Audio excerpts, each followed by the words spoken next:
Salam rahayu, rahayu sagung dumadi, matur sembah nuwun. Dulur-dulur semua, dulur Makrifat Jawa Channel. Pertama saya ucapkan banyak terima kasih untuk teman-teman semua yang selalu support dan dukung dengan like, subscribe, dan share video-video di Makrifat Jawa Channel. Semoga teman-teman semuanya selalu diberi keberkahan, kenikmatan, kelancaran, kemakmuran hidupnya, dan kebahagiaan dunia dan akhiratnya. Dan tidak lupa pada kesempatan kali ini marilah kita panjatkan puja dan puji syukur kita kepada Tuhan semesta alam yang telah memberi kita banyak kenikmatan dan keberkahan hidup dalam semesta ini. Tidak lupa rasa hormat dan bakti kita kepada kedua orang tua kita yang telah mengandung, melahirkan, membesarkan, mendidik sehingga kita menjadi seperti saat ini. Dan tidak lupa kepada para leluhur kita. Tanpa leluhur kita juga tidak akan bisa lahir ada di alam semesta ini. Dan jangan lupa juga untuk guru-guru dan sesepuh bini sepuh yang telah banyak memberi pencerahan dalam perjalanan hidup kita. Pada kesempatan yang baik ini kita masih tetap berbagi edukasi, motivasi, perjalanan hidup dan spiritual bersama Kang Tro. Yang akan kita bahas di sini adalah kekuatan diam. Banyak orang pada saat ini mengeluh permasalahan tentang kerezekian,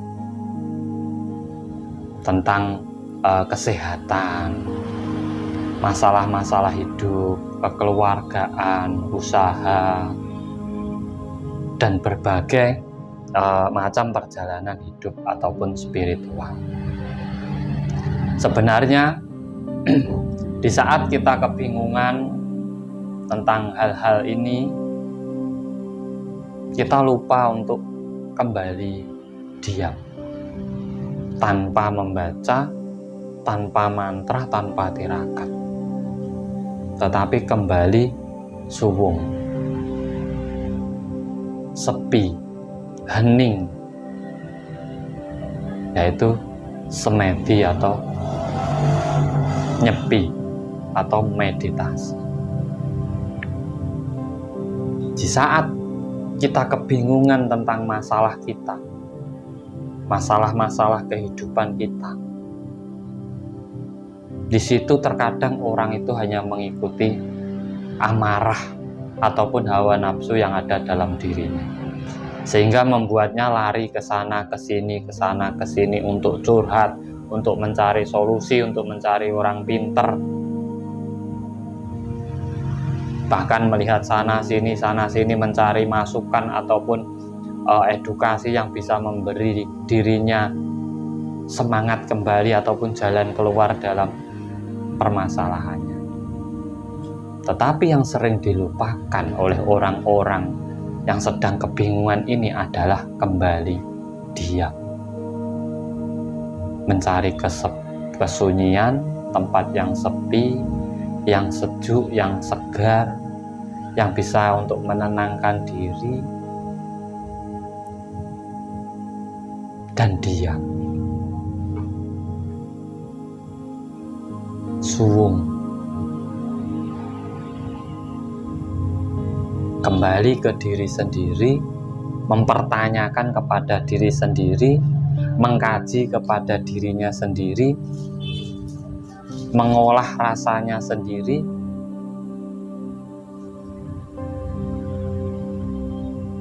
sehingga apa yang menjadi masalah dalam hidupnya itu bisa ditemukan dalam dirinya sendiri.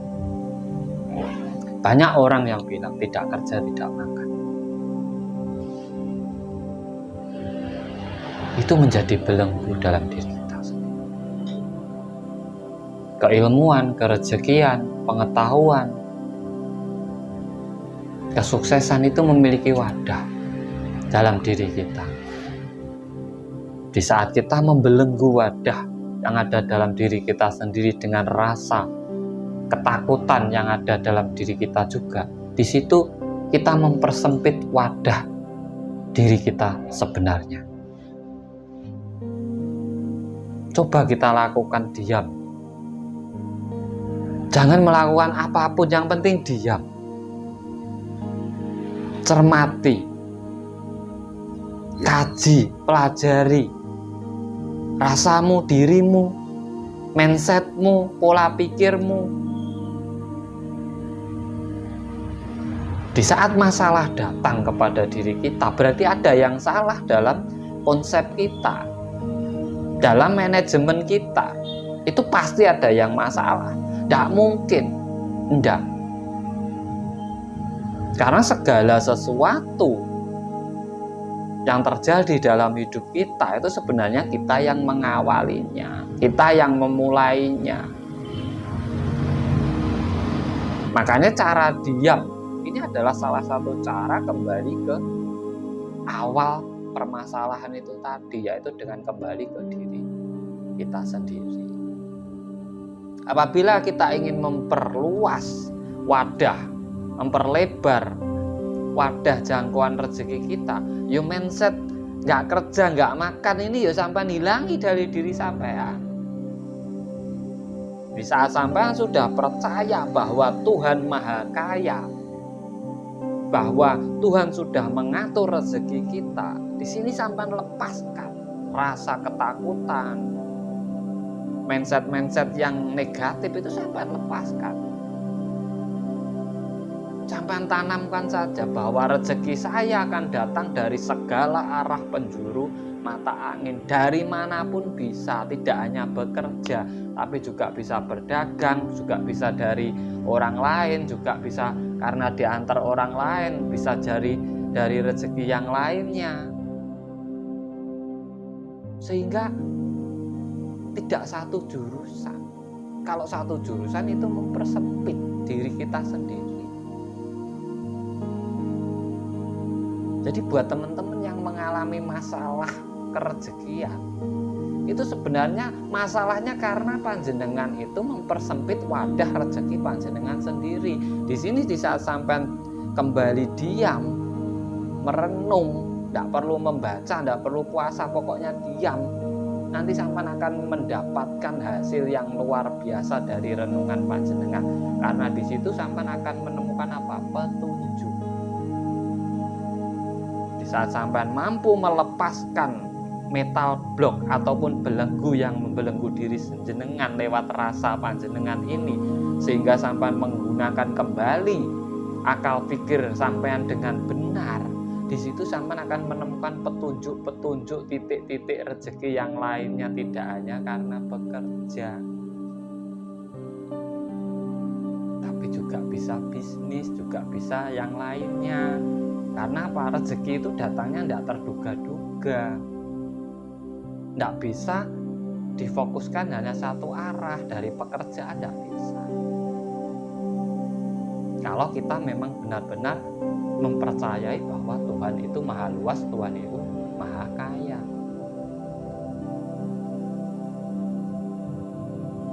Akhirnya nanti apa? Rezeki sampean akan datang. Contoh lagi di saat kita sedang sakit, kita ngedon karena sudah berobat ke sana ke sini, kita tidak sembuh-sembuh, akhirnya kita don, pasrah. Itu juga satu kesalahan. Sebenarnya sampean tahu awal sampean sakit itu karena apa, itu sebenarnya sampean tahu. Di situ solusi kesembuhannya. Jadi jangan kalau tidak ke sana nanti saya tidak sembuh, kalau tidak minum ini saya tidak sembuh, kata ini penyakit saya tidak bisa sembuh, itu dihilangkan, itu belenggu. Itu juga metal blok pada diri kita. Hilangkan semua dan tanamkan sugesti dalam pikiran sampean bahwa saya masih bisa sembuh. Dari manapun datangnya obat saya harus sembuh. Dapatkan keajaiban dari situ. Orang yang tidak percaya keajaiban itu tidak akan pernah mendapatkan keajaiban. Orang yang tidak pernah membuat kesempatan itu ada, dia tidak akan mendapat kesempatan dalam hidupnya. Kesempatan itu tidak datang semata-mata tapi juga harus kita bikin. Keajaiban itu tidak datang dari langit, tapi juga harus kita bikin. Selama kita percaya dengan diri kita sendiri, kita memiliki keyakinan diri yang kuat, niat dan tekad yang kuat, rasa percaya diri yang kuat, apapun akan terjadi dalam hidup kita. Tidak ada yang mustahil selama panjenengan percaya kalau adanya Tuhan. Terkecuali sampai tidak percaya adanya Tuhan. Karena di saat sampai berkehendak, Tuhan berkehendak, tidak ada yang mustahil. Nah, wadah inilah yang perlu kita benahi. Jangan kita persempit, kita perluas. Kita lepaskan belenggu-belenggu yang ada dalam diri kita. Dengan apa? Membiasakan berpikir secara positif. Membiasakan diri dengan hal-hal yang positif, yang memberi manfaat, yang memberi keberkahan dalam hidup kita. Itu adalah salah satu caranya. Jadi kita tidak mempersempit rezeki kita, kita tidak mempersempit kesehatan kita. Kita memperluas ruang gerak kita. Sehingga di situ jalan-jalan kemakmuran, kesehatan, keselamatan dalam hidup panjenengan itu semua terbuka. Dan di saat semua terbuka, tidak ada yang mustahil. Inilah kekuatan diam. Di saat kita mampu merenungi diri kita sendiri, kita mampu menguasai diri kita sendiri, kita mampu membangkitkan keyakinan dalam diri kita sendiri, maka Tuhan akan mewujudkan apapun yang kita pikirkan atau kita inginkan. Jangan pernah menyerah sebelum perang. Hidup adalah sebuah perjuangan. Tidak ada penyakit yang tidak ada obatnya. Tidak ada orang itu yang selalu di bawah. Pasti ada masanya roda itu berputar. Dan jangan mudah mengeluh. Di saat sampean mengeluh, lihatlah di bawah panjenengan. Masih banyak orang-orang yang lebih susah dari panjenengan. Di saat sampean pengen menaikkan derajat panjenengan, lihatlah yang di atas panjenengan. Jadikan motivasi dalam hidup panjenengan. Saya harus bisa seperti dia. Kalau dia bisa, saya berarti bisa. Sama-sama manusianya, sama-sama makhluk ciptaan Tuhannya. Jadi ada masanya kita harus mencari bahan sebagai motivasi hidup kita. Ada masanya kita mencari bahan untuk agar kita tidak mengeluh dalam hidup kita. Dalam diam kita membaca itu semua. Membaca diri kita sendiri, membaca sekeliling kita, membaca alam semesta. Di situ sampai akan mendapatkan petunjuk yang benar-benar sejati dari Sang Maha Kuasa. Semoga ini menjadi edukasi dan motivasi yang bagus untuk teman-teman semuanya. Yang baik dipakai, yang tidak baik tidak usah dipakai. Kita hanya berbagi pengalaman hidup.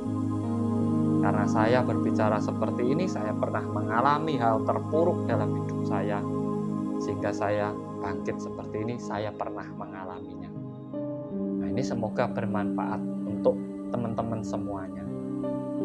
Dari saya, semoga panjenengan semua diberi keberkahan, diberi kemudahan, diberi kelancaran, diberi kesuksesan dunia dan akhirat. Salam cerdas, salam rahayu, rahayu, rahayu, saku.